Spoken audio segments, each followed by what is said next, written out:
жок эмес бар экен.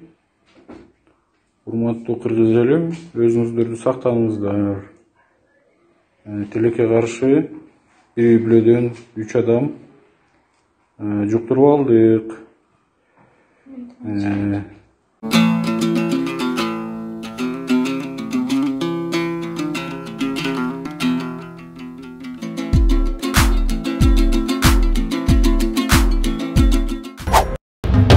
Коронавирус жок эмес, бар экен дейт Бишкекте bir үй-бүлөдө 3 адам илдетти жуктуруп алган жаран.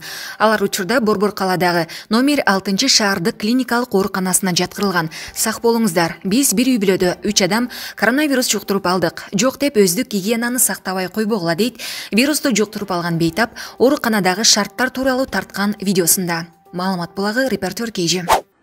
Негизи биздин мамлекеттик органдар чынын айтканда чоң иштерди жүргүзүп жатыптыр.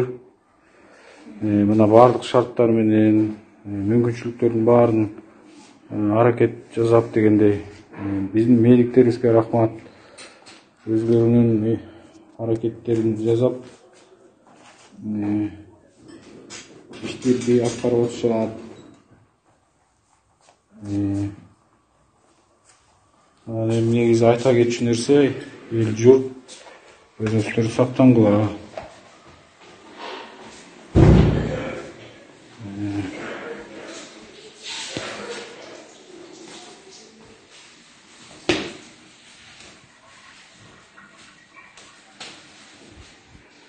Бул болсо Бишкектеги бирден бир ооруканалардын бири. Атайын жана COVID-19 илдети менен күрөшкөнгө даярдалган экен. Баардык шарттар бар. Өкмөт тараптан, саламаттык сактоо министрлиги тарабынан болгон аракеттер көрүлүп атат.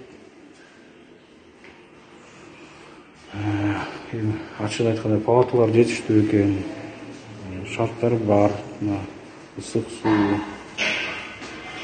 баардыгы бар экен. Биз баардыгын айтып кетебиз. Эл журтка сактангыла. Сактыкта калп жок.